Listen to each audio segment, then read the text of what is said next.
Пайгамбарыбыз Мухаммад саллаллаху алейхи ва саллям айтат да, өзүн өзү кызматка сунуштагандарды колдобогула дейт.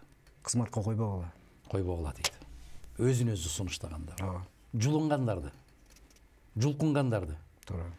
Себеп ал убактылуу гана элдин колдоосуна ээ болот дагы, жараткандын колдоосунан ажырайт дейт. Ошондуктан биз канча акылыбыз бар, өзүбүздү өзүбүз эч качан сунуштабайбыз. Өзүбүз эшик кагып кирбейбиз. Бирөөнү жулкулдатып жакасынан кармабайбыз. Менин бул жерге коюшум керек, тиги жерге коюшум керек деп. Бирөөлөр менен соодалашпайбыз. Өзүбүздүн принцибибизде зыян тартсак дагы тура беребиз. Бүгүн түшүнбөсө эртең түшүнөт. Эртең түшүнбөсө бир айдан кийин түшүнөт. Ал биздин жоготуу эмес. Мүмкүн убактылуу биздин жоготуу болот. Бирок инсан катары, руханий баалуулук катарында ал жоготуу эмес. Бул сабыр. Бул сабыр. Сабыр. Аябай чоң сабырдуулук. Негизи бүгүнкү шайтан заманда сабырдуу инсандарды жакшы көрбөйт. Момундай болуп туруп калды, анан кийин элдин баары алып атканда унчукпай койду. Менин партиялаштарымдан 1-2 чыкты. Элдин баары акимчиликтерди, мэр шаардын жетекчиликтерин басып алып, биз эмне кылалы деп. Бирөөң бир кадам жылбайсың деди. Биз мындай жол менен кирбейбиз. Эшик турса тешиктен секирген партиялардан эмеспиз.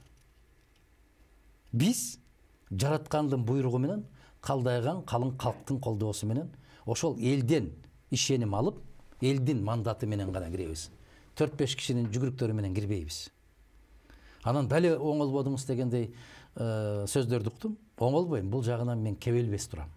Себеп ар бир нерсе өзүнүн жолу менен, мыйзам менен болуш керек. Эсиңизде барбы?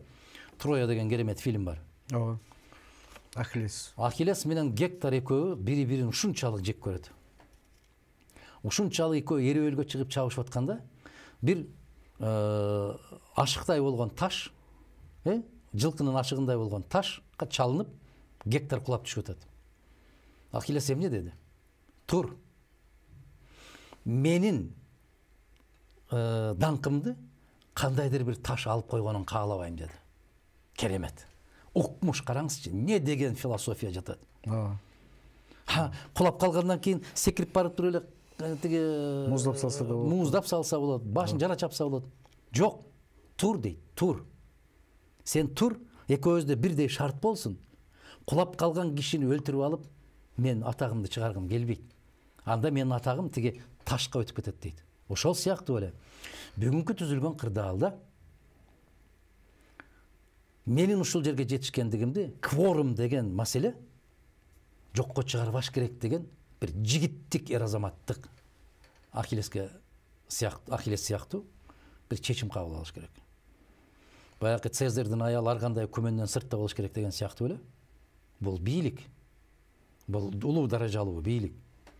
Андай жерге күмөндүү жол менен барып калдым деген сөз болбош керек да, кандай дейсиз? Туура, туура. Мына ошол, эгерде Ахиллес Гекторду кайрадан тургузуп, кайрадан экөө эриөлгө чыкпаса, 3000 жылдык тарыхы бар бул эпопея айтмакта, Гектор тиги ташка чалынбаганда Ахиллес утулмак деген сөз 3000 жыл. Тарых башкача жазылмак. Тарых башкача жазылмак. Ахиллес болуп калмак эмес. Ошондо кеп ошондо да. Бул тарыхта калам деген кишинин тарыхында, өмүр баянында кандай деп айтабыз билбейм. Ушул шайланып аткан мезгилинде эч кандай шек саноо күмөн болбош керек да. Мына ошондо күчкө ээ болот.